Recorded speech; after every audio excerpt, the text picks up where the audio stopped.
Donc, bonsoir tout le monde. Bienvenue à la rencontre du Conseil des maires du 14 juillet. Je vais nommer les municipalités et vous allez vous présenter. Donc, je vais commencer par Odette. Jean-Marc Grondin, maire de la municipalité d'Odette. Bonsoir tout le monde. Monsieur Courcelles.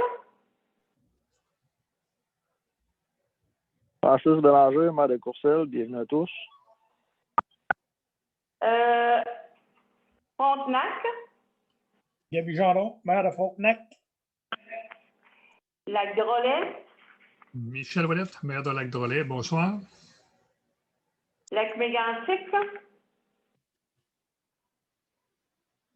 Votre micro, Monsieur Plante. Monsieur Plante. Votre micro. OK. Michel Plante, maire suppléant de la ville de Lac-Mégantic. Lambton. Justin Breton, maire de la municipalité, bonsoir. Marston.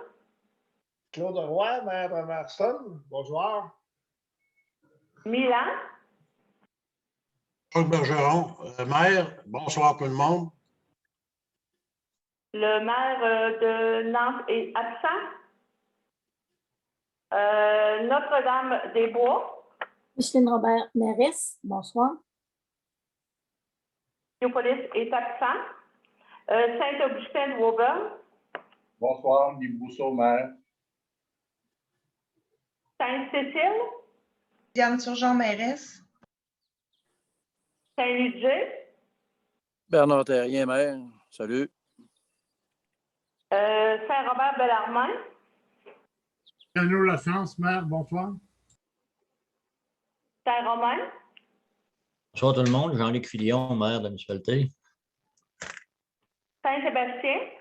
Bonsoir, France Bisson. Tornoé. Mario Lachaise, maire. Stratford. Bonsoir, Denis Lalumière, maire de la municipalité.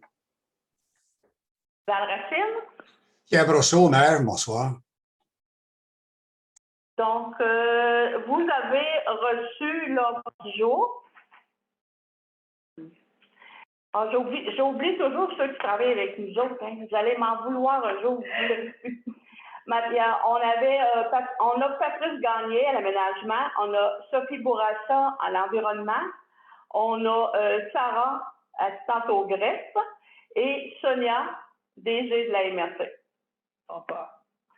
Donc, ce sont les employés qui sont avec nous ce soir. Donc, vous avez reçu l'ordre du jour.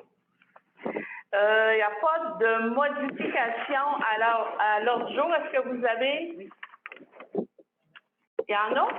On ajouterait le point au point Varia, conseiller au PGMR. Donc, on a une autre modification au point 5. Oui, excusez, à l'adoption du procès-verbal au point 5, c'est indiqué adoption du procès-verbal de la séance du 19 mai, mais c'est la séance du 16 juin. Il faut enlever le 19 mai 2021 puis le remplacer par le 16 juin 2021. Donc, est-ce qu'il y a d'autres modifications, mesdames? Non? Donc, c'est beau. Donc, ça me prend... Est-ce que vous avez des ajouts? Des questions? Non? Oui, M. Filion? Est-il possible d'ajouter au Varia un point sur Hydro-Québec? Oui, on va l'ajouter dans le Varia Hydro-Québec. C'est beau. Donc, avec les ajouts et les modifications qu'on a apportées, ça me prendrait un proposeur pour l'ordre du jour. M. Gendron et M. Bergeron. Ça va, M. Gendron, M. Bergeron. Période de questions. Donc, dans la période de questions, nous avons eu une question de Mme Paradis. Donc, je demanderai à Sonia d'en faire la lecture. Oui, c'est que Mme Paradis nous a envoyé un courriel hier. Je vous lis le courriel. Nancy Paradis, fière citoyenne de Lac-Mégantic, travaille depuis 2 ans avec son équipe à récolter des données concernant la santé du lac et de son marais. j'ai monté une présentation d'observation des tendances actuelles du niveau de l'eau du lac Mégantic que j'ai offert à différents membres du ministère, dont le ME, ministère de l'Environnement, et le MFFP, ministère Fonds de forêt et des parcs, qui m'ont donné leur appui à l'unanimité. Également, j'ai fait ma présentation au COBARIC, qui nous a donné un appui à unanimité, sans compter les autres appuis venant du MELCC et de la CPLN, c'est l'Association du ministère de l'Environnement et du Changement climatique, puis l'autre, c'est l'Association de la protection du lac Mégantic. Voulez-vous, maires riverains, Peter, Claude, Gaby et Julie, ou tout autre maire intéressé par la santé de leur lac, m'inviter à votre prochaine rencontre pour que je vous fournisse les mêmes informations que j'ai transmises aux différents organismes cités ci-dessous. Nancy Paradis. Donc, la réponse à la question pour Mme Paradis, je pense que la MRC du Granit doit lui envoyer un message lui disant qu'elle doit s'adresser à tous les municipalités de la MRC pour passer son message. Bien entendu, les municipalités seront libres de faire comme ils veulent. Donc, M. Gendron, vous avez une question. Une question, c'est un commentaire. C'est juste que pour dire que du côté de Frontenac, tout le monde est bienvenu au conseil. Ça peut venir au conseil. On n'en a jamais parlé, mais bienvenue n'importe quand. Tous les citoyens sont bienvenus au conseil de la municipalité de Frontenac. C'est beau. Donc, faites plaisir de la façon, recevoir. on va lui envoyer le message pour que c'est elle qui entre en contact avec les 20 municipalités si c'est son désir. Au début, on avait période de questions. Je n'ai pas mentionné, je vous reviens, M. Roy, je n'ai pas mentionné que les gens qui sont à l'écoute peuvent nous envoyer leurs questions par courriel. Donc, on fera comme on fait ce soir, on y répondra au prochain conseil. Il y avait M. Claude Roy qui voulait ajouter quelque chose. Que Madame nous offre, c'est une présentation. C'est la première fois, par exemple, qu'on entend parler pour de vrai. Là. Elle a été un peu partout, mais elle n'a pas été autour. Peut-être que si elle avait fait vérifier, je ne sais pas ce quoi qu'elle veut amener, là, mais c'est à voir. C'est une présentation, ça n'engage en rien. Là. OK. Ben, d'où, de toute façon, M. Roy, on va lui faire le message qu'elle s'adresse à chacune des municipalités. Alors, c'est ça qui va être le plus facile pour elle, puis plus facilitant pour l'ensemble des gens. Elle nous demande, lorsqu'on aurait une réunion des 4 municipalités ensemble, elle n'aura pas besoin ce ne sera pas redondant pour elle, puis elle va dire la même chose à tout le monde. OK. Bien, ça peut être une suggestion parce que je pense que vous êtes, à travers vous autres, là, ceux qui sont autour du lac Mégantic, je pense que vous êtes souvent en rencontre ensemble, donc ça peut être une suggestion que vous pouvez vous faire pour l'inviter une fois pour qu'elle parle à tous les municipalités autour du lac une seule et même fois. Je pense que c'est probablement le meilleur moyen parce qu'à un moment donné, ça fait des réunions puis des réunions. Hein.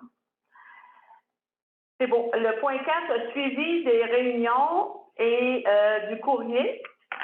Donc, c'est un dépôt. Est-ce que ça va? J'ai une question. Oui, Pierre. Oui, une question d'information. Dans le courrier à la Commission de protection du territoire agricole du Québec, la CPTAQ, il est fait mention de quelque chose, et je cite, entre guillemets, la condition boire boom, ou boer boom, je ne sais pas comment on appelle ça exactement, est réputée non écrite dans toutes les décisions favorables où elle se trouve et qui n'ont pas encore été remplacées par une décision synthèse post-moratoire. Moi, c'est du chinois un peu pour moi. Je ne sais pas s'il y a quelqu'un autour de la table. Patrice, pour toi, c'est du chinois? C'était ce mandarin tout récemment. Donc, non, j'ai appris à le comprendre. Est-ce que j'ai le temps d'expliquer un peu ou on enverra un message? Je ne sais pas. On peut prendre quelques minutes pour l'expliquer. Ça nous permettra à tout le monde un niveau de compréhension, peut-être, là? Je vais rentrer pas dans les détails parce qu'actuellement, je suis en attente d'informations de la CPTAQ. Mais pour faire un résumé très synthèse, dans le fond, c'est qu'un citoyen est venu dire à la commission, dit, la CPTAQ, dans l'article 59, ne vient pas dire que je n'ai pas le droit de mettre 2 résidences sur un terrain. Résumer ça vite, la CPTEQ ont réalisé, oups, c'est vrai. Donc, en effet, dans l'article 59, la balance a été montée, il n'y a pas d'interdiction de mettre 2 résidences sur un seul terrain. Cependant, les règlements des municipalités viennent dire le contraire. Donc, si on résume vite, les règlements des municipalités viennent dire le contraire. Donc, ce que l'arrêt juridique vient dire, c'est qu'en effet, la CPTEQ ne vient pas l'interdire sur les décisions qui datent d'un certain temps, dont la nôtre, mais que les municipalités, ils se retournent vers les règlements des municipalités en disant que les municipalités vont pouvoir le gérer pour l'article 59 qui date d'un certain temps. En gros, c'est ça. Je suis actuellement en train d'attendre la CPTEQ pour voir c'est quoi l'impact que ça peut avoir sur notre article 59 à nous, qui date de 2010. Actuellement, l'impact que ça pourrait avoir, c'est que si on vient avoir le droit de mettre 2 résidences, les règlements des municipalités n'autorisent pas 2 bâtiments principaux sur un même terrain dans l'ensemble des 20 municipalités. Maintenant, la question est à voir, est-ce que cet arrêt juridique a de l'impact pour nous dans l'optique qu'on peut l'appliquer? Je vais vous revenir avec l'information que je vais avoir, mais si je vous résume rapidement, c'est environ ça que ça veut dire. Merci, Patrice. OK. Ouais. Mais tu vas, quand tu vas être informé, tu vas nous revenir avec ça parce que ça peut avoir quand même des impacts. Là. Monsieur Roy. Il y a aussi un numéro de l'eau. Aujourd'hui, les numéros de l'eau, tu peux avoir un numéro qui a 400 autres dessus. Là. Puis tu peux avoir un lot qui est juste un numéro de l'eau, tu vas avoir 200 sur 200. Donc, il faut savoir aussi de mêler ça. Là. Parce que sur 400 autres, là, il peut y avoir 2 résidences, je pense. C'est plus des petits lots de 50 autres. Là. Ils ont tous réunifié les lots. Là. C'est pas aussi beau que ça. Est-ce que j'ai encore une minute, Mme Fecteau? C'est pas aussi beau que ça. Dans le fond, en effet, avant la rénovation cadastrale, on avait souvent une propriété qui avait 3, 4, 5, X lots. Lorsque la réno cadastrale a été faite, l'arpenteur a eu comme consigne de dire « Vous, M. Roy, vous avez 5 lots sur un matricule. Ben maintenant, ça va être un lot, un matricule. » Nous, quand les gens nous appelaient, ce qu'on leur disait, c'était… ce que nous, on disait aux gens, c'était « Faites pas ça. Allez à l'église à telle date lorsque l'arpenteur va être là et refaites-les séparer. » Malheureusement, ce n'est pas tout le monde qui l'ont fait. Donc, souvent, en effet, M. Roy, vous avez raison, les gens s'amassent avec un lot qui a 200, 300, 400 hectares ou acres. Donc, ils s'amassent avec des très grandes superficies, mais malheureusement, quand tu es en zone verte, ça ramène toujours à un droit de propriété un droit de résidence par propriété, nonobstant la superficie qu'elle a. Donc, mais l'arrêt Bloomberg qui vient de sortir vient dire le contraire. Donc, c'est là qu'on va pêcher un peu pour voir c'est quoi l'impact. Mais en gros, l'article 59, ce qu'elle vient de dire, c'est qu'une personne qui a une propriété de plus de 60 acres, 20 hectares, à peu près 20 hectares, et qui a plus de 20 hectares et qui veut mettre une résidence en zone agroforestière, a le droit de mettre une résidence sur son terrain. Mais le problème, cet article 59 vient dire, c'est que c'est 20, 25, 30, 35, 40, 55, 60, et ainsi de suite. C'est une résidence par numéro de matricule. Mais là, on va voir l'impact que va avoir le dossier que parlait M. Brosseau. Mais actuellement, si on fait abstraction du dernier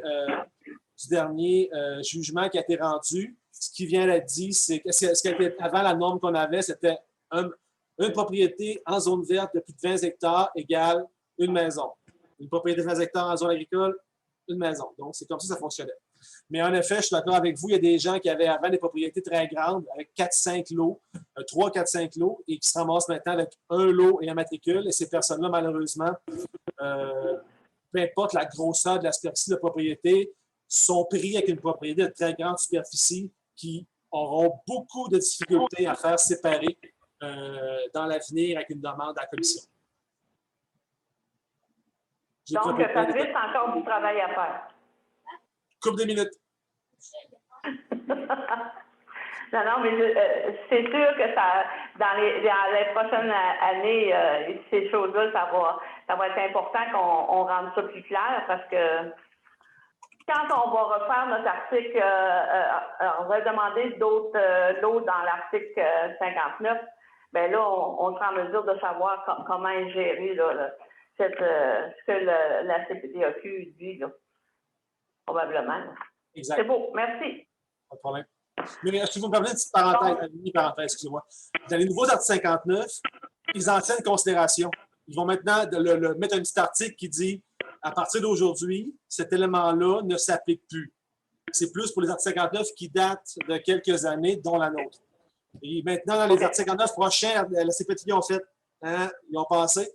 Donc, on ne le verra plus, ça va être réglé. Ils vont mettre une petite article quelque part dans la décision qu'on ne verra pas passer, qui vont nous dire que c'est barré. C'est beau. Merci. Donc, le point 5, adoption du procès-verbal de la séance du 16 juin, comme on vous a fait modifier tout à l'heure. Donc, vous avez reçu le document. Est-ce que ça vous semble conforme? Est-ce qu'on avait discuté? Si oui, ça me prendra un proposeur et un secondaire. Monsieur Brosseau et Madame Bisson. Oui. Donc, suivi au procès-verbal, on n'en avait pas.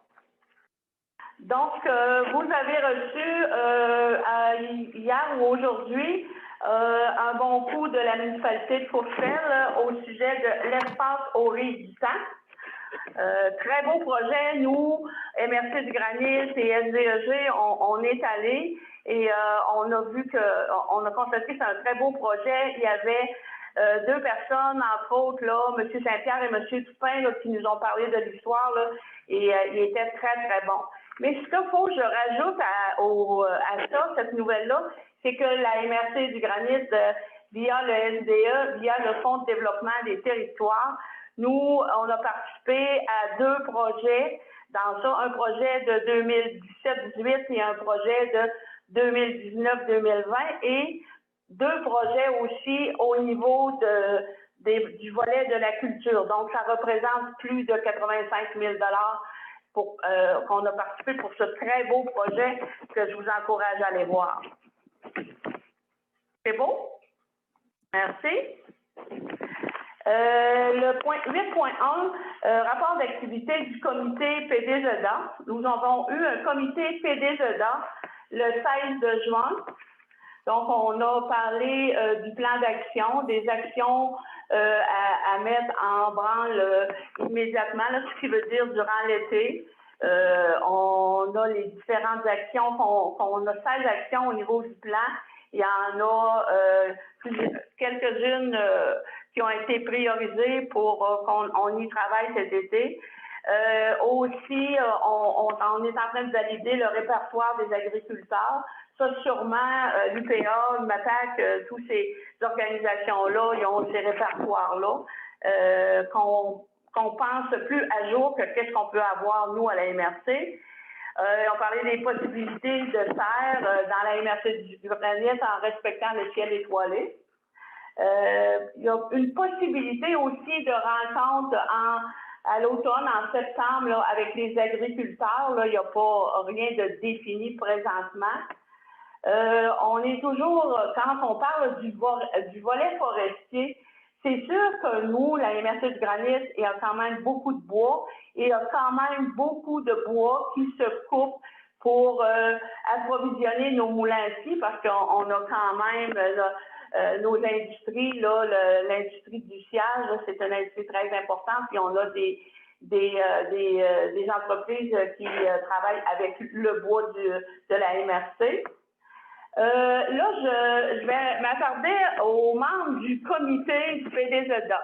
Vous avez reçu un sondage le 23 juin posant des questions pour établir les priorités. Je n'ai 50% qui ont répondu. J'aimerais ça, si c'est possible, que vous répondiez au sondage afin qu'on puisse se boucler une prochaine rencontre pour la fin d'août, début septembre au plus tard, parce que là, on a un plan d'action qu'on doit reviser et voir pour la prochaine année vers où on s'en va.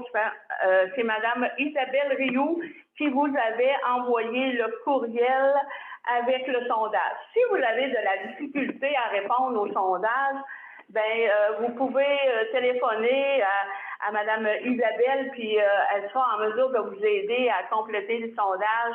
Puis le sondage en priorisant les actions que vous jugez les plus importantes, parce que ça sera la prochaine rencontre qu'on va faire ensemble. C'est là qu'on dira attends, on est tous de la même avis vers où on s'en va avec les actions du PDZA. Et tout à l'heure, Sophie vous a parlé en atelier de travail des tubulures acéricoles. Donc, ça faisait aussi partie des choses qu'on avait discutées. Est-ce qu'il y a des questions? Ça va? Le point 8.2, adoption du document indiquant la nature des modifications du règlement numéro 2020-12. Je passerai la parole à M. Patrice, s'il vous plaît. Oui, donc nous avons adopté au Conseil des maires en date du 9 décembre, en date de février, un règlement concernant la modification d'un lot à la municipalité de Milan, suite à une inclusion à la zone verte. Juste un petit instant, s'il vous plaît. Désolé, j'ai du monde à gérer.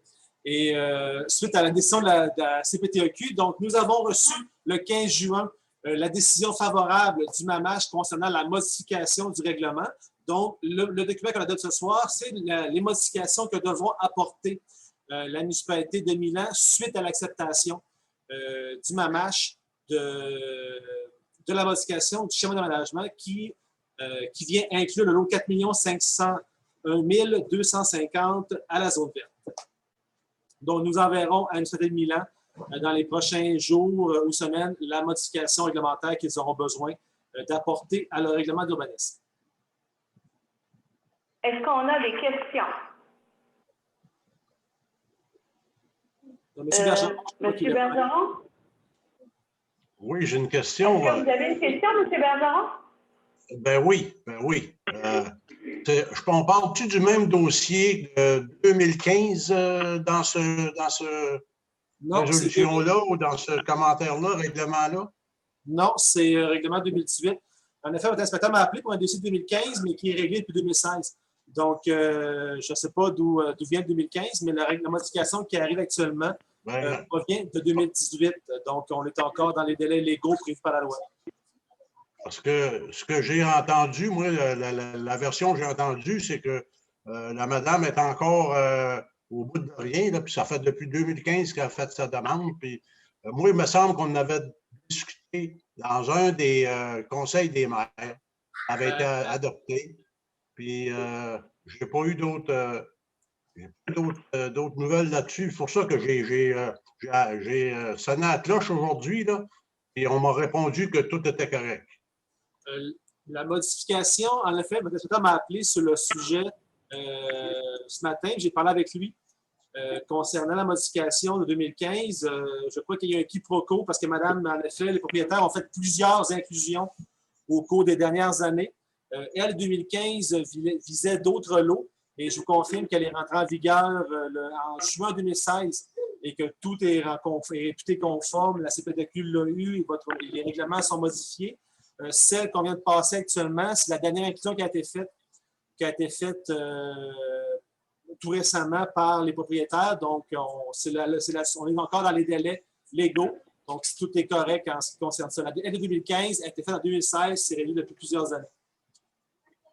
Merci. C'est beau, mais peut-être que si, M. Bergeron, il y a des choses que vous voulez avoir plus de précision, vous pourrez appeler Patrice. Là, c'est pas, si vous voulez l'avoir avant les vacances, pour moi, c'est demain ou après-demain, là, au maximum.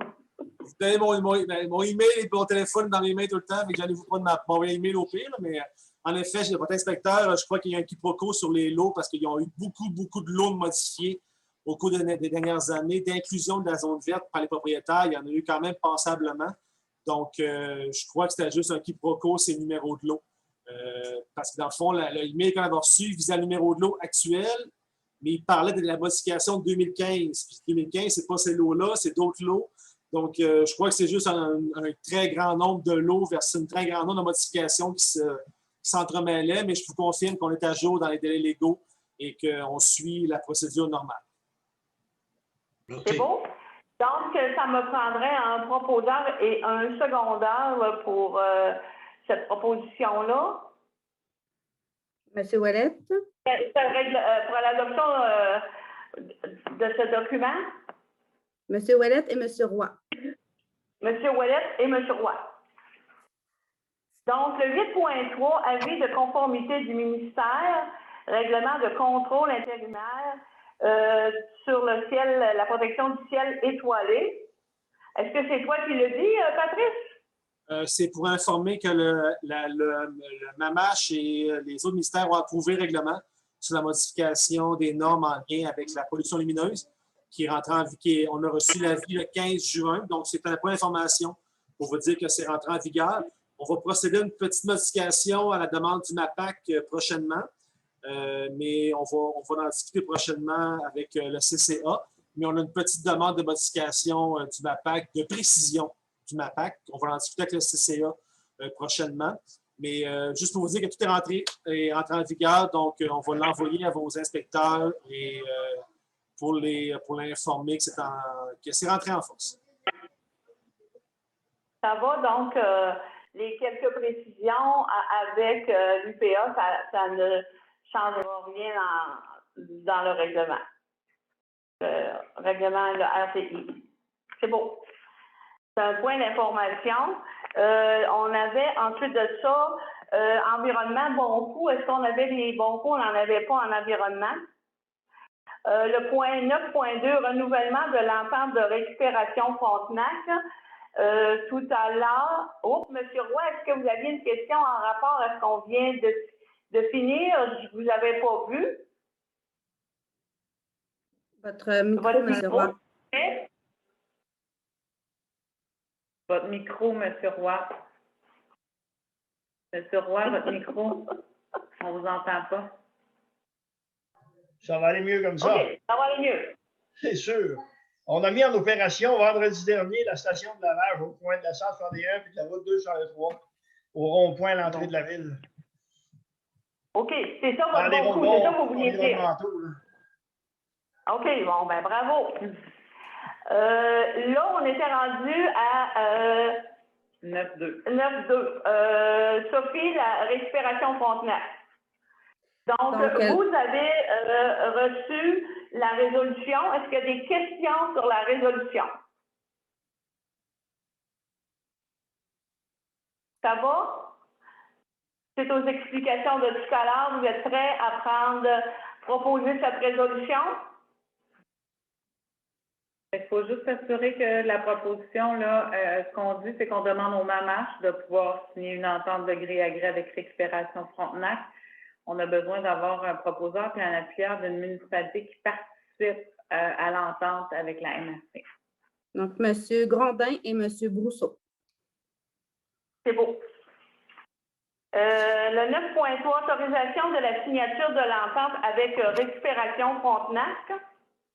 Donc, c'est pour nous autoriser, Sonia et moi, à signer l'entente.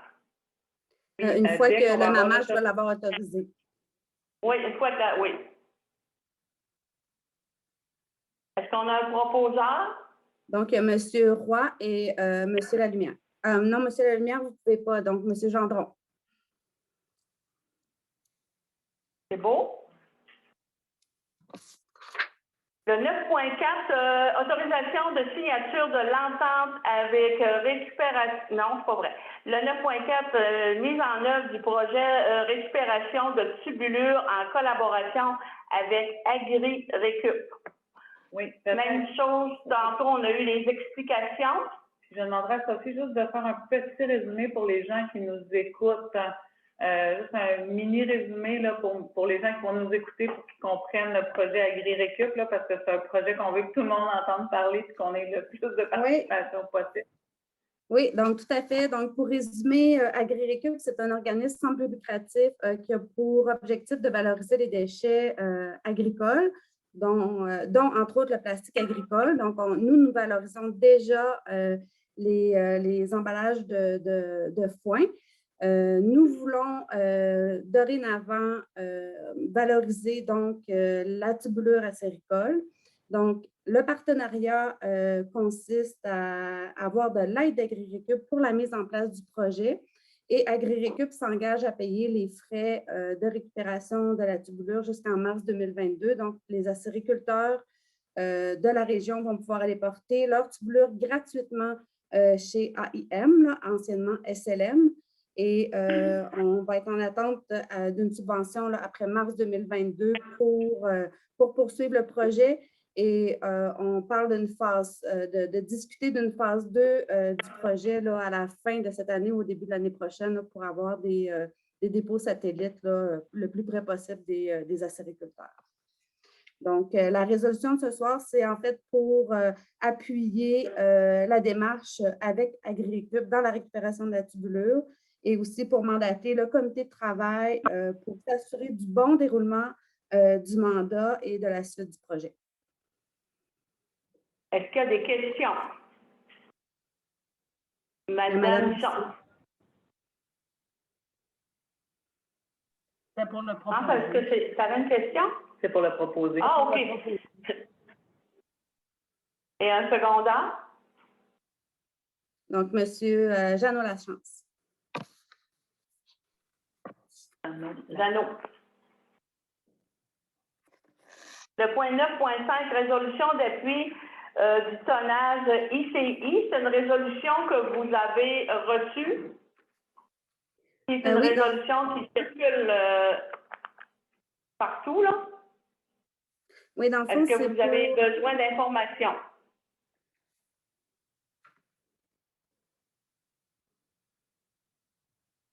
Est-ce que j'ai un proposeur et un secondaire pour cette résolution-là?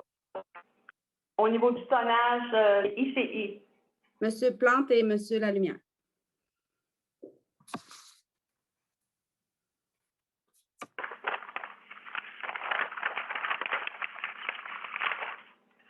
Donc, le point 10.1, approbation des états financiers de Transautonomie, programme d'aide d'urgence au transport collectif des personnes. Donc, le point 10.1, je passerai la parole à Sonia. Vous avez reçu les documents. Oui, vous avez reçu les documents. L'AGA de Transautonomie a eu lieu. Fait que maintenant que l'AGA a eu lieu, les états financiers sont adoptés, approuvés. Fait qu'on a besoin d'une résolution, en fait, pour pouvoir demander le programme d'aide d'urgence suite à l'adoption des états financiers. Est-ce qu'il y a des questions? Donc, ça me prendra un proposeur et un secondaire. M. Roy et M. Terrien. C'est beau. Ensuite de ça, c'est le rapport d'exploitation 2020 transport collectif.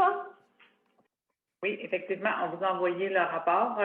Fait que c'est une adoption. On a besoin d'adopter ce rapport-là parce que vous savez que dans le transport collectif qui est adapté, c'est la MRC qui est le signataire de l'entente avec le MTQ. Fait que faut toujours passer des résolutions, en fait, pour dire que oui, on est d'accord avec le rapport d'exploitation. Fait que là, par la suite, le MTQ autorise le décaissement vers la MRC qui retransfère là, vers le Transautonomie. Fait qu'on a besoin d'une résolution que vous approuvez le rapport. Est-ce qu'il y a des questions? Donc, ça me prend un proposeur et un secondaire.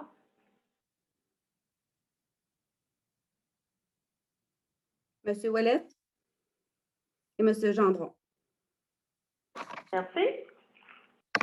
Le point 10.3, nomination d'un membre du conseil d'administration sur le conseil d'administration de Transautonomie. Oui, en fait, en janvier 2019, on avait nommé Mme Fecteau sur le conseil de Transautonomie. Puis là, comme ça fait 2 ans, il faut renommer. Fait que ce que je vous propose, c'est de renommer Mme Fecteau. Puis après les prochaines élections, là, en janvier prochain, on va avoir plusieurs sièges à renommer un peu partout. Mais là, Transautonomie aurait vraiment besoin qu'on renomme Mme Fecteau là, pour s'assurer qu'ils ont toujours quorum aussi là, quand ils font leur rencontre. Puis ils ont un siège ou 2 là, de libre. Là, ils sont en train de chercher, de recruter des administrateurs. Fait que on nommerait Mme Fecteau d'ici la fin de son mandat pour siéger à Transautonomie. Donc, ça me prend un proposeur et un secondaire. Mme Robert et M. Brosseau. Merci. Le point 11.1, rapport mensuel du service d'évaluation. Donc, c'est le rapport mensuel avec le petit graphique qui vous dit où on en est rendu dans les permis là, en 2021. Oui, puis le tableau sur les contrats. Oui, mais moi, j'ai fait un petit compte. J'ai compté. Vous avez fait des statistiques? Oui, j'ai fait des statistiques. J'aime beaucoup ça, moi, les statistiques. Là. Du mois de janvier au mois de juin, là, depuis en 2019, on avait 589 permis, en 2020, 538 et en 2021, 839. Oui. Donc, l'augmentation est visible, mais elle est visible un peu partout aussi. C'est vraiment important là, comme transaction. Ça, c'est tous des actes notariés là, que l'équipe de l'évaluation insère dans vos fiches de chacune de vos municipalités pour s'assurer que ça soit à jour, que ça soit le bon propriétaire avec les bonnes coordonnées. Le point 12.1, rapport d'activité du conseil d'administration de la SDEG. Donc, vous avez reçu le rapport. Est-ce qu'il y a des questions? Ça va, c'est juste un dépôt. Engagement du coordonnateur en économie circulaire Synergie. Comme vous le savez, Mme Isabelle Rioux a changé de poste. Elle est devenue à l'environnement, la MRC. Donc, la SDE a embauché M. Arthur Laumonier. Donc, vous aviez reçu la copie de la résolution de la SDE. Point d'information.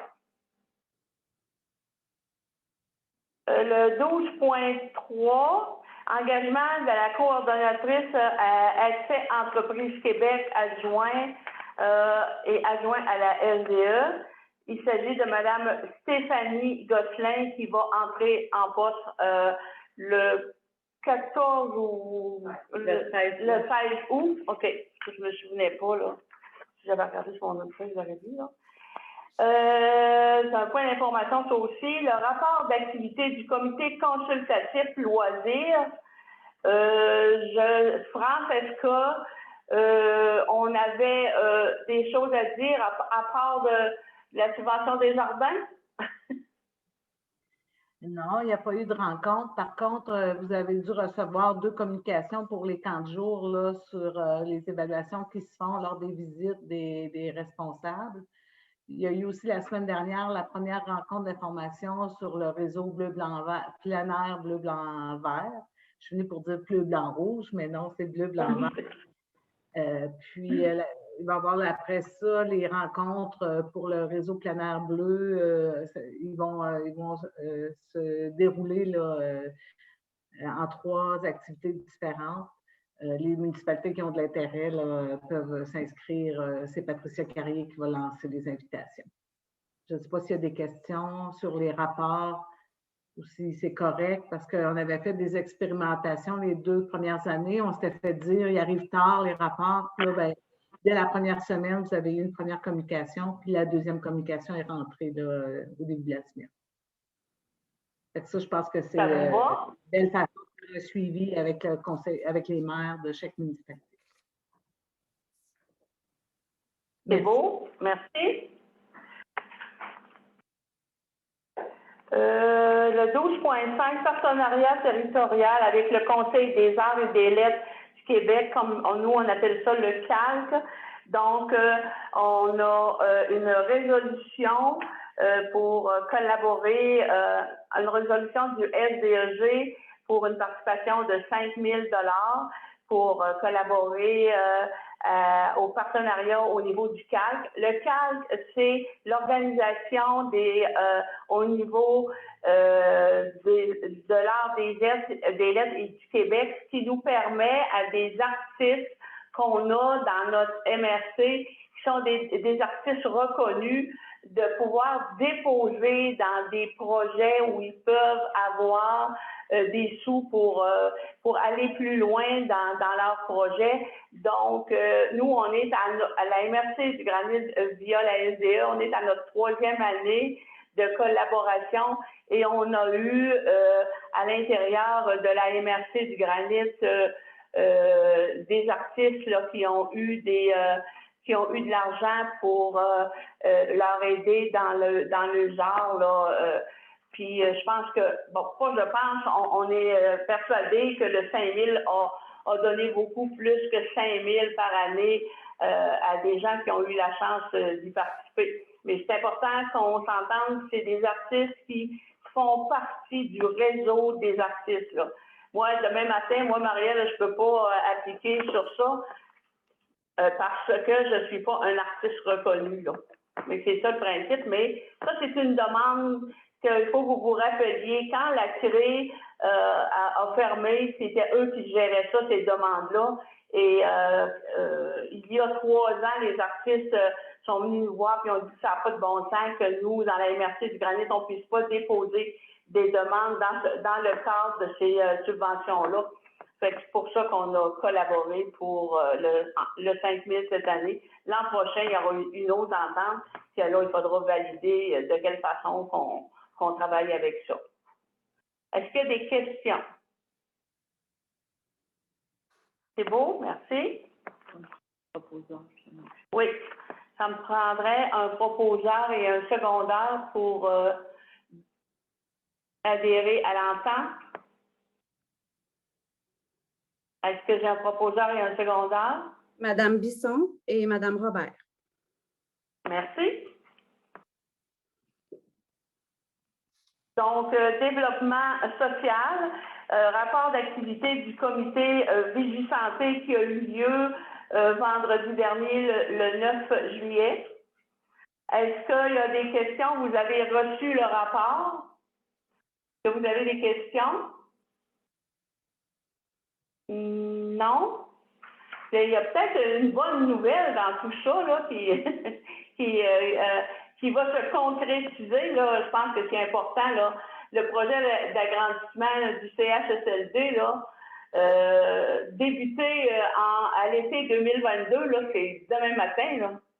Donc, on croise toujours les doigts pour que le calendrier final, on devrait l'avoir au mois de septembre, mais ce qu'on nous dit, là, c'est vraiment été 2022. Ils vont commencer la gestion du terrain, les éléments du bâtiment actuel, sécuriser le terrain, parce que vous savez qu'il va être comme attaché après l'hôpital, donc il y a des travaux à faire avant de débuter la construction, donc c'est ce qu'on nous a dit. Monsieur Ouellet, hein, c'est ça que je vois là? Je ne vois pas Monsieur Ouellet, mais je vois une main. Oui, c'est moi. Madame Pecteau, dans ce rapport-là, pour le service pré-hospitalisation d'urgence, les ambulances, on nous dit qu'à l'automne, il va y avoir du brosse camarade là-dedans, il devrait y avoir des développements. On sait-tu ce qu'ils vont brasser, puis qu'est-ce que ça va goûter? Est-ce qu'on a un peu plus de renseignements? Je dirais que je ne sais pas exactement quel goût ça va avoir, mais au mois de septembre, on devrait être en mesure d'avoir un peu plus de détails sur ça. Ça, c'est une volonté du gouvernement et donc il y aura une structure qui va être différente. Mais à l'heure où on s'est parlé la semaine dernière, on n'avait pas nécessairement la structure finale. Mais il travaille, puis il y a des essais qui sont en train de se faire. En fait, là, ce qui ressort de tout ça, là, puis je ne sais pas, M. Lalimière est là ou M. Breton, si on retient la semaine passée, c'est qu'ils veulent utiliser les bons véhicules pour faire les bonnes opérations. Si j'ai besoin d'une ambulance parce que je suis blessée, parce que j'ai des problèmes, c'est une ambulance jaune que ça prend. Mais par contre, si j'ai juste un malaise puis que je peux ils peuvent m'envoyer autre chose qu'une ambulance régulière, ben ils vont le faire. Parce que ce qu'ils ont tenté de faire, ils ont fait des essais, puis en fait, ils économisent quand même beaucoup de temps avec les ambulances conventionnelles.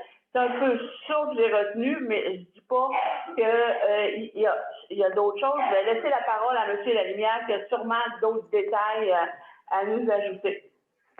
Bien, simplement un mot en complément de ce que vous venez de dire, Mme Pecteau. Là, moi, ce que j'ai retenu puis ce que j'ai pris comme note, c'est que le ministère de la Santé et des Services sociaux procède actuellement à une réflexion qui pourrait entraîner une réorganisation complète du système préhospitalier d'urgence partout au Québec, avec la mise en place d'une organisation nationale, un peu comme une Hydro-Québec, là, mais du service préhospitalier d'urgence, avec 5 pôles de coordination régionaux. Et probablement un projet de loi, probablement des modifications législatives nécessaires pour mettre ça en place. Donc, c'est vraiment quelque chose, une refonte complète du système, là, ce que moi j'ai retenu. Est-ce qu'on a oublié quelque chose, M. Breton? Ça va-tu, là? Nos pensées se sont rejointes. Oui, ça va. Puis vous avez raison, Mme Fecteau. Quand il n'y a pas besoin d'ambulance, ben, on a aussi mentionné que ça pouvait être un taxi. Ouais, c'est ça, c'est que ça va économiser parce que souvent, quand on entend, on a attendu longtemps après l'ambulance, ben c'est peut-être que l'ambulance, elle faisait pas le bon genre de transport, puis on ne l'avait pas quand on avait besoin pour un accident, là, une blessure plus grave. Là. Fait que c'est sur ça qu'ils travaillent. Là. Fait que le reste des sujets, je pense que c'est quand même des sujets réguliers, là. Fait que les ressources humaines, non, ben il y a un projet pilote aussi qui se travaille au niveau des ressources humaines, un projet pilote de gouvernance hospitalière. Ça veut dire que, exemple, à l'hôpital à Lac-Mégantic, il y aurait un gestionnaire qui pourrait gérer les choses quotidiennes, le manque de personnel, les transferts qu'il peut y avoir, mais la haute direction va garder son pouvoir. Mais ce gestionnaire-là, il va être en contact direct avec un DG adjoint pour que les communications et les gestes à poser se fassent plus rapidement. Le projet pilote a débuté la semaine passée. Ils vont l'évaluer jusqu'aux fêtes, puis après les fêtes, avec peut-être des modifications ou peut-être des interventions après avoir essayé le modèle, ils vont les faire dans tous les endroits où ils ont des hôpitaux là, dans le granit et dans la grande région, pas dans le granit, dans la grande région 05. Fait que c'est un peu ça là, qui va arriver. Bon, c'est beau, merci. Programme Réno Région 13.2, vous avez reçu le projet de résolution. En fait, avant ça, l'évaluation de la bâtisse à réparer était pour une bâtisse maximum de 115 000 $. Maintenant, on va jusqu'à 120 000 $. Donc, c'est la Société d'habitation du Québec qui a augmenté la possibilité d'être capable de te faire subventionner par Réno Région. Donc, ça me prendra un proposeur et un secondeur. Madame Robert et Monsieur Bergeron. Merci. Projet réseau d'accueil, c'est vous avez reçu une communication, ça va? Projet rapport d'activité de la table des MRC de l'Estrie. Vous avez aussi reçu une communication. Est-ce que vous avez des questions?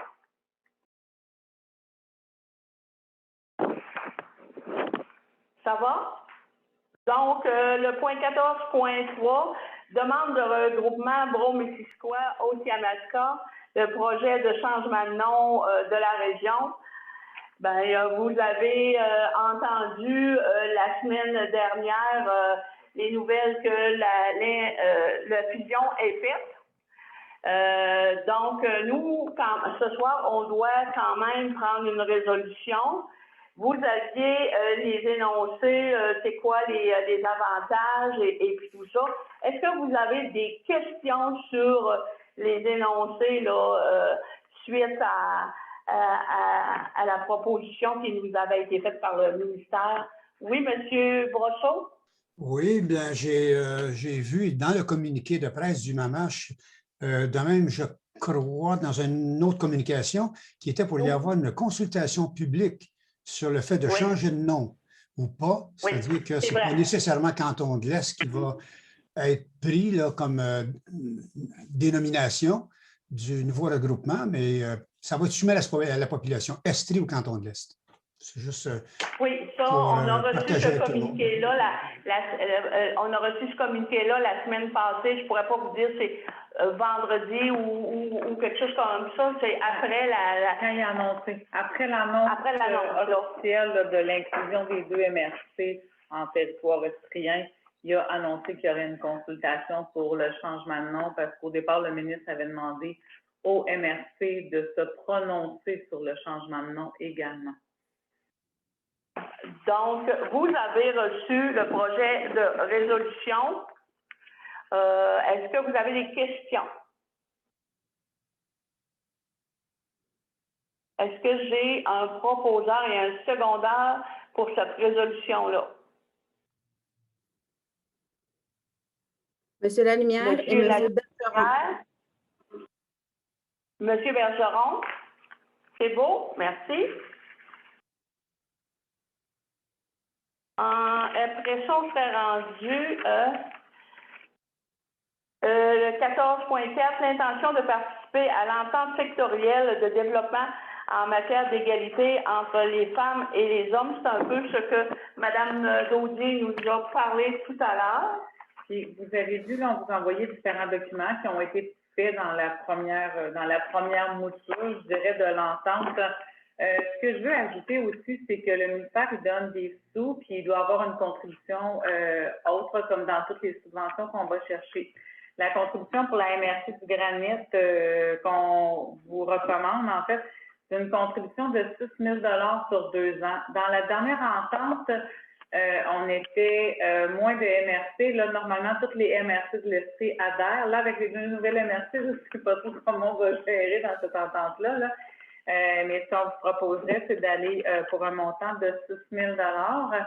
Puis, ce montant-là, en fait, on va le verser au Centre des femmes. Fait que c'est 3 000 par année qu'on va verser au Centre des femmes pour représenter la MRC du granit. Dans cette contribution-là, il pourrait avoir du temps, mettons, des employés de la MRC ou tout ça. Fait que nous, ce qu'on dit à la place, c'est qu'on va le mettre en temps, mais c'est notre Centre des femmes qui va nous représenter, là, pour me libérer, surtout là, dans cette entente-là. Fait que vous avez reçu un modèle de résolution en lien avec puis tous les MRC de l'Estrie, là, présentement, ils sont en mode de proposition d'adhérer. Monsieur Ouellet a une question. Monsieur Ouellet a une question. Oui, Michel? Madame Cloutier, quand vous dites 6 000 pour 2 ans, c'est 6 000 l'année 1 et 6 000 l'année 2. C'est tout ça? Non, en fait, c'est 3 000 par année. OK, parfait. C'est 3 000 par année, oui. Merci. Bienvenue. Est-ce qu'il y a d'autres questions? Je prendrai un proposeur et un secondaire. Monsieur Brousseau et Monsieur Grondin. Madame Jean, aviez-vous une question? Non? Parce que c'est...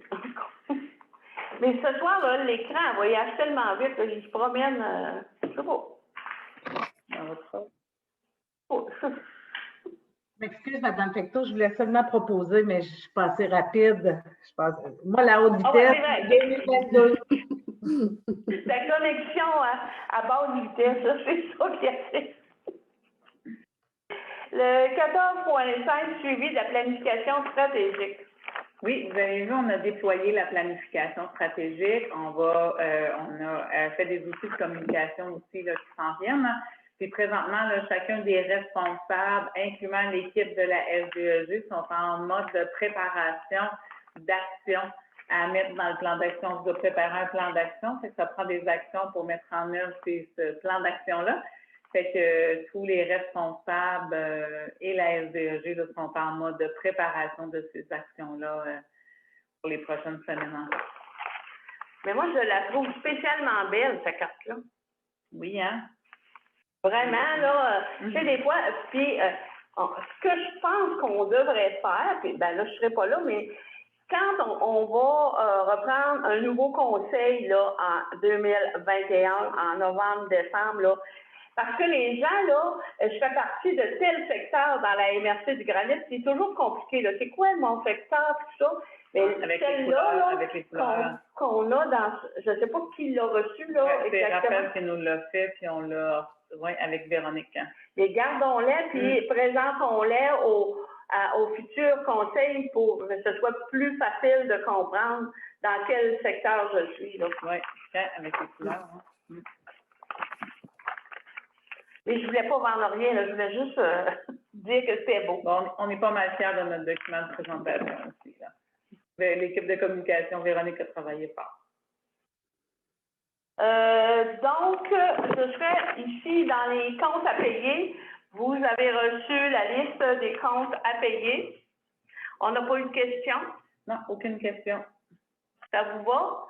Donc, qui veut payer les comptes? Oh, j'ai personne qui paye les comptes. Monsieur Ouellette et Monsieur Bergeron. Ouellette, Bergeron. Oui. Remise des dépenses récurrentes, vous avez aussi reçu la liste. Est-ce qu'il y a des questions? Non, aucune question. OK.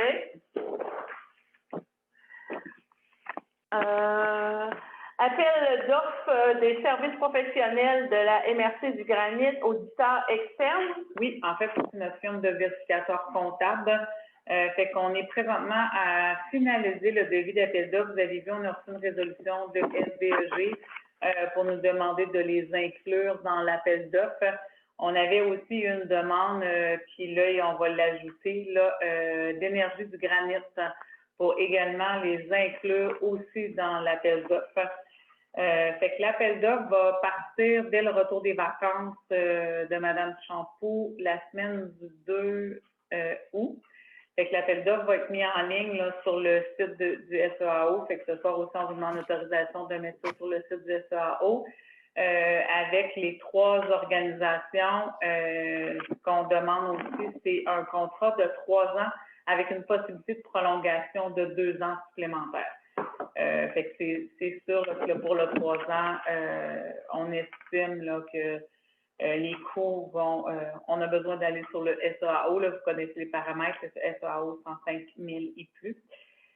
Fait qu'on va avoir besoin d'un proposeur et un appuyeur pour nous permettre d'afficher puis de partir en appel d'offres. Fait qu'on a espoir dans notre échéancier, après le comité de sélection, de vous présenter le soumissionnaire retenu au Conseil des maires du mois de septembre. C'est l'échéancier qu'on a préparé. Donc, ça prend un proposant. M. Brosseau et M. Roy. Merci. Le point 15.4, adoption de la politique de télétravail. Vous avez tous reçu une copie de la politique de télétravail. Est-ce qu'il y a des questions?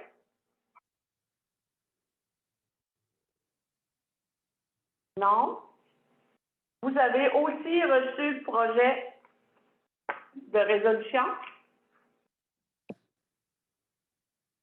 Donc, est-ce que j'ai un proposeur et un secondaire?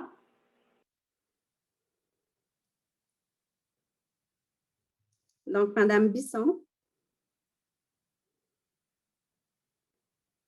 et M. Ouellette.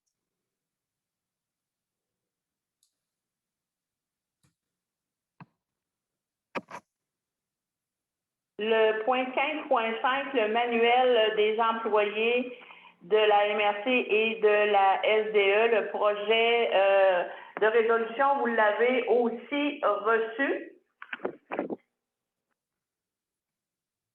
Est-ce qu'il y a des questions? Tout à l'heure, en atelier travail, on en a parlé.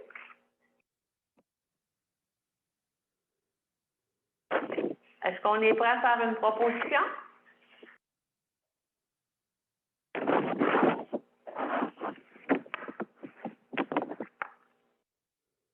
Que j'ai eu main levée? Bergeron. J'ai pas compris, Sophie? Monsieur Bergeron. Monsieur Monsieur Bergeron et Madame Robert. Merci. Là, le congrès de la SQM va avoir lieu. Oui, en fait, le congrès de la SQM va avoir lieu. Vous devez avoir eu également l'information dans vos municipalités du 30 septembre au 2 octobre. Fait que là, on a regardé voir si c'était possible d'avoir des chambres, un bloc de chambres, j'allais dire au Concorde, il s'appelle ça encore le Concorde. L'eau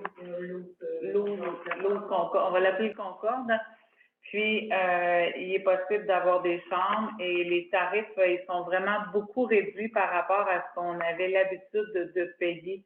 Je pense que dans le temps, on était autour de 180. Là, on est plus autour de 135, 140 la nuit.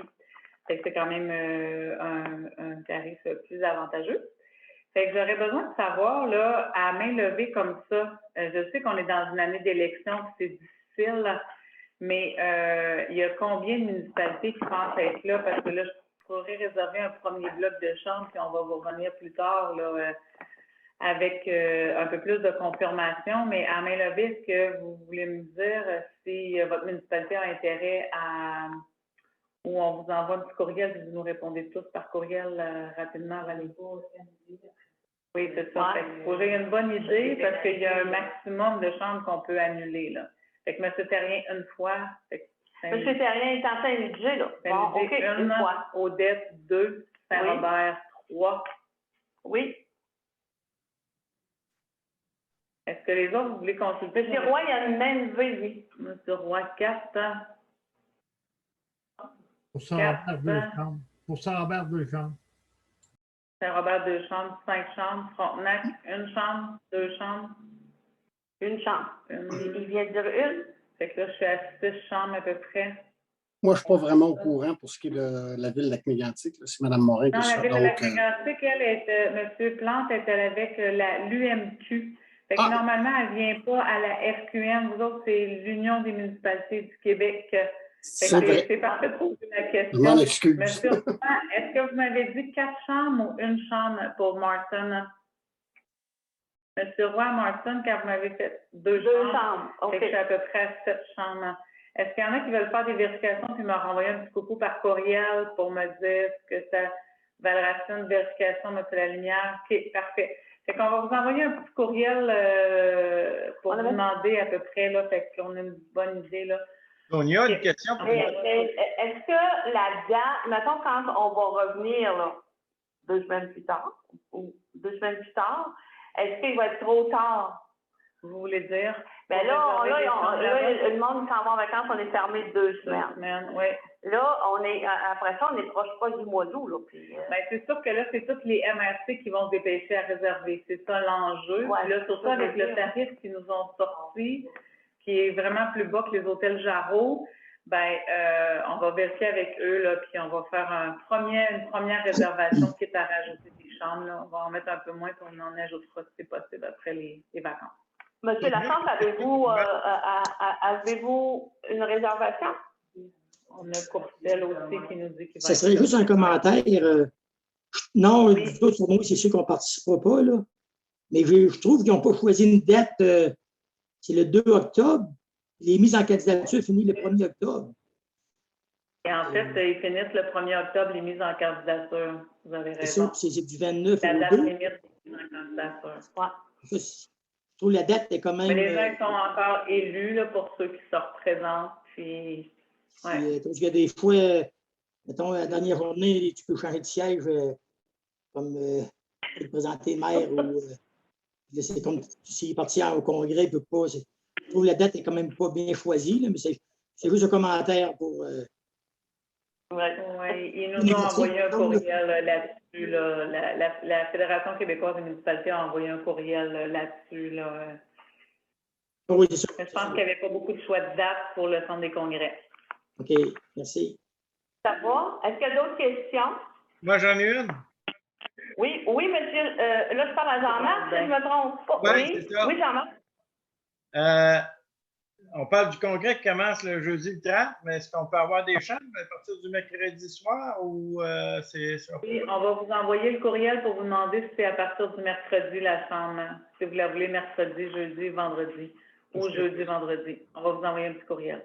L'autre année, quand on y avait été, il y a une couple d'années, quand on arrivait le jeudi matin, on n'avait pas de stationnement très près. Ah. Sauf M. Gendron, là, que vous voyez quelqu'un, là, on ne sait pas qui, on ne dira pas. Là. Ça, on ne peut pas faire rien pour ça. En fait, souvent, les chambres sont disponibles juste à partir de 13h en après-midi. C'est des stationnements aussi.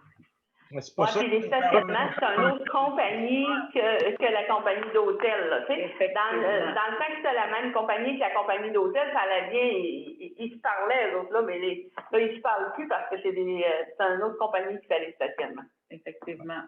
C'est pour ça que la chambre le mercredi soir, ça serait intéressant parce qu'on pourrait monter le mercredi soir, fait qu'on a notre stationnement pour le concours complet là, dans la même place où on couche. Là. Oui, jeudi maintenant, ça démarre plus tôt que ça démarrait, là. Oui. C'est beau? Merci. Fait que ça va être super important, là, de répondre au courriel de Sarah. Sarah va vous envoyer un courriel demain matin. Ça va être super important de répondre rapidement pour que nous, on boucle ça avant vendredi midi, avant la fermeture des bureaux de la MRC là, pour les 2 semaines de vacances.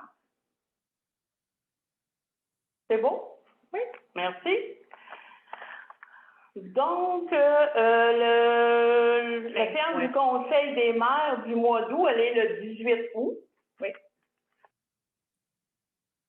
Et elle va se tenir au centre sportif, là. Normalement, là, on devrait être bon pour se voir en présence. Les rapports d'activité. COGESAF, M. Lalmière, je vous regarde. Est-ce que vous aviez une rencontre? Il n'y a pas eu de réunion, non. OK. Cobarec, M. Terrien?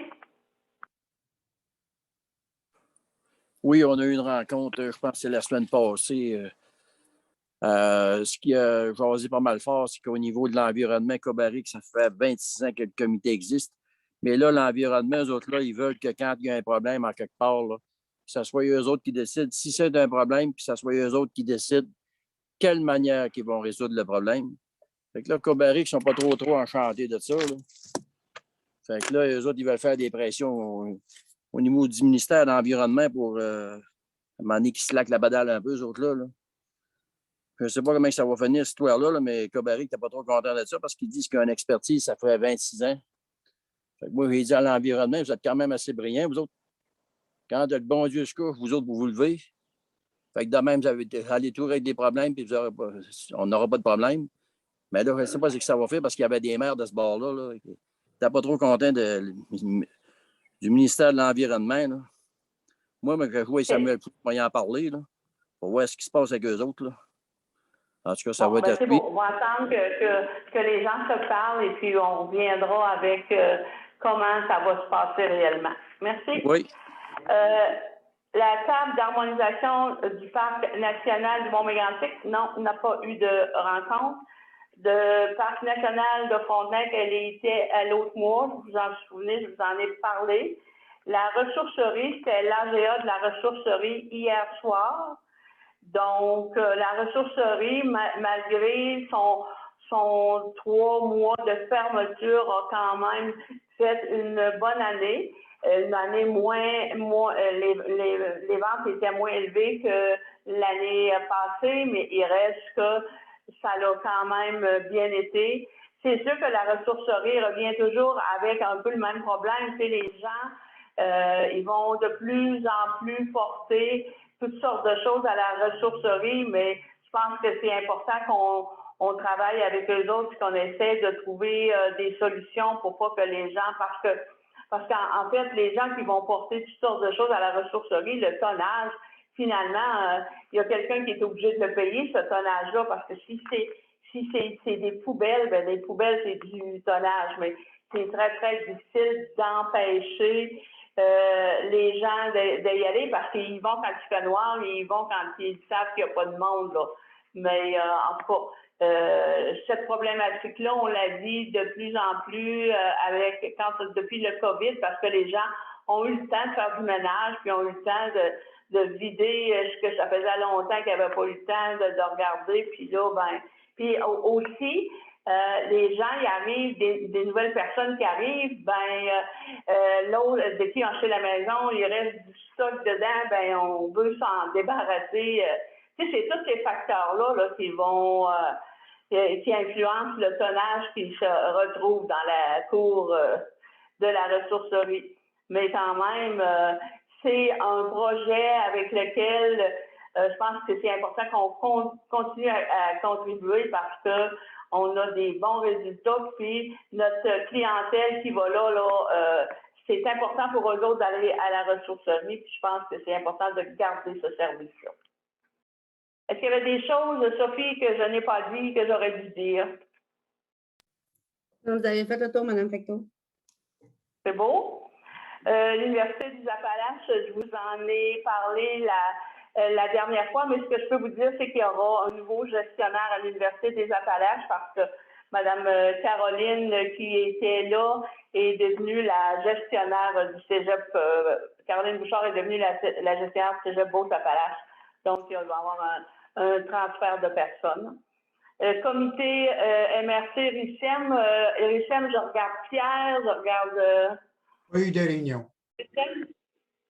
Pas de réunion? Non. C'est beau.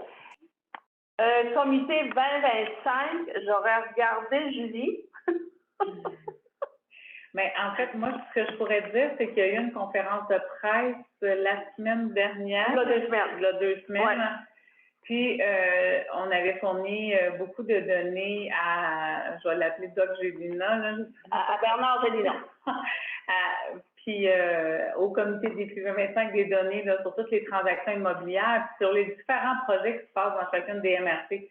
Fait que durant la conférence de presse, il a vraiment souligné tout le travail que vous faites élus dans chacune de vos municipalités à faire des projets de développement, qu'ils soient résidentiels, multi-logements, que ce soit d'essayer d'avoir des nouvelles rues quand c'est possible, des petites habitations, des entreprises qui s'installent, des promoteurs.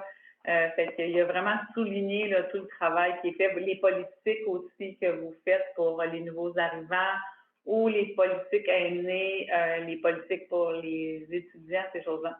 Fait qu'il a quand même souligné tout le beau travail que vous faites élus dans chacune de vos municipalités. Là. Puis on était très bien couverts par la tribune.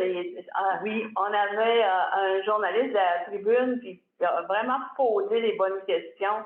Puis c'est sûr que Doc Gélina s'en est donné à cœur joie, là, puis pour inciter les gens à venir s'installer dans le granit. Oui. Projet éolien, moi, je n'ai pas vu passer. Non, on n'avait pas. Il y a une réunion la semaine prochaine, puis il y en a une durant les vacances aussi pour le rapport trimestriel. Le rapport n'était pas là. Donc, on n'a pas de sujet à traiter. Dans le variant, conseiller au PGMR, je ne sais pas si je passe la parole à Sophie ou à Sonia. Là. Mais en fait, j'ai reçu malheureusement la démission du nouveau conseiller au PGMR lundi.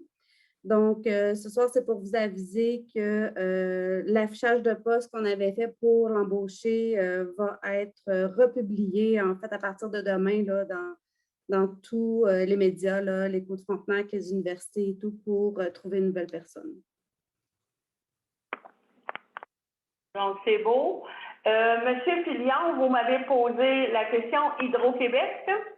Ça m'a fait penser tout à l'heure quand on a manqué de courant. Je trouve que depuis une couple d'années, c'est plus fréquent que d'habitude. Je me rappelle, là, quelques années, il y a des fois, il y a des années complètes qu'on n'avait pas manqué une seule fois d'électricité. Puis là, depuis une escousse, comme tantôt, ça n'a pas été long, mais nous autres, avec des robots à la ferme, là, chaque fois qu'il manque de courant, il faut retourner les temps pour repartir les robots. Ça arrive, il n'y a pas de semaine qu'il ne manque pas de courant depuis une escousse. Je ne sais pas s'il y a un moyen de signifier à Hydro-Québec on trouve que son réseau est moins fiable que déjà été, s'il y aurait moyen d'améliorer son service. Oui, on le prend en note, puis cette question-là, on peut la poser à la personne qui est la répondante de notre secteur, là. Marie-Ève, c'est l'ancienne, elle s'appelait Nadine avant, mais maintenant, c'est une autre personne. C'est Marie-Ève ou Eve-Marie, là, mais on va lui poser la question. Monsieur Brousseau, après Monsieur Ouellet. C'est Brousseau, je pense. Pierre, oui. Pierre? Merci. Effectivement, je pense que Mme Fecteau donne vraiment un excellent moyen pour agir sur Hydro-Québec, c'est de passer par l'agente responsable de la clientèle dans notre région. Nous, à Val-Racine, on a eu des pannes fréquentes, il y a des arbres tombés sur les lignes. On a écrit à Hydro-Québec, on leur a parlé, on a envoyé une lettre aux députés avec copie à Hydro-Québec. On a brassé pas mal. Et puis, on en a moins. Puis on a encore des délestages qui durent quelques secondes, mais à chaque fois que ça arrive, on les note et on retourne à Hydro-Québec pour leur dire. Et je pense que c'est la seule façon, on me l'a déjà dit textuellement, avec Hydro-Québec, il faut se plaindre. Et c'est quelqu'un d'Hydro-Québec qui m'a dit ça. Donc, il faut noter et se plaindre. C'est la solution. Merci. Oui, M. Ouellet. Oui, juste pour vous dire que l'entreprise Attraction à Lac-Drolet nous a aussi interpellés justement sur la durée des pannes. Les autres sont en démarche. On s'attend probablement de les retourner vers la Chambre de commerce parce qu'on me pose la question, est-ce qu'on devrait faire une espèce de front commun des différentes entreprises, différentes industries de la région, parce que ça a quand même des impacts, pas le délestage qu'on a là pour quelques secondes, mais les autres ont fait le calcul. Les 2 dernières années, je pense que c'est 48 heures de durée totale de panne de plus d'1 heure, si je prends toutes les pannes ensemble. Fait que eux autres, c'est du temps de production. Fait que c'est aussi problématique. Je me demande s'il n'y aurait pas lieu de concerter un petit peu les entreprises autour de ça pour, après ça, se donner un poids quand on y reconnaît à la porte d'Hydro-Québec. Et je ne sais pas si le réseau d'Hydro-Québec aussi est desservi partout pareil. Exemple, à Saint-Robert-Bellarmine, c'est-tu la même ligne qui dessert Saint-Ludger puis qui passe à Lac-Drolet? Il faudrait peut-être aiguiller un peu, ça nous permettrait peut-être d'éclairer. Il y a aussi des secteurs plus problématiques. C'est une suggestion. Mais ça, on est capable d'avoir ces détails-là, là, parce que où sont les jonctions, là, tu sais, tu pars d'un côté ou de l'autre, là, dépendamment, là, parce que c'est comme ça que c'est fait, le réseau. Mais ça, on est en mesure de savoir comment ce réseau-là est distribué, là. On va le valider, Michel, avec la responsable qui va nous amener des informations. Peut-être quand même Patrice, il les sait, mais je ne suis pas certaine. Non. Donc, on va regarder ça avec notre responsable de Hydro.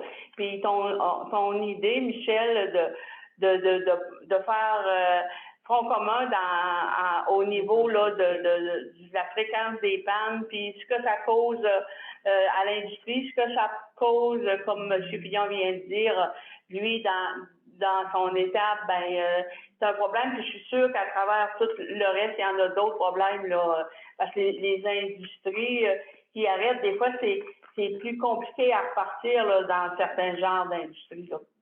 C'est beau, on va le mettre là, pour prendre des informations. Donc, on serait rendu à la période de questions. Comme on n'a pas public, on n'a pas de questions, mais je répète ce que j'ai dit au début. Si vous avez des questions, vous pouvez nous faire parvenir un courriel et on vous répondra à la prochaine rencontre. Donc, on serait rendu à la levée de la rencontre, mais comme c'est la période des vacances, comme tout le monde s'en va en vacances, comme on a besoin de repos, tous et chacun, bonnes vacances à tous. Puis, on revient reposer au mois d'août. Donc, merci beaucoup et ça me prendrait un proposeur pour fermer la rencontre. Je propose des bonnes vacances à tout le monde. C'est beau? Monsieur Plante. Monsieur Plante de la ville. Bonnes vacances. C'est beau, bien, merci beaucoup. Et, bonnes vacances tout le monde. C'est beau. OK, bye-bye. Bonnes vacances.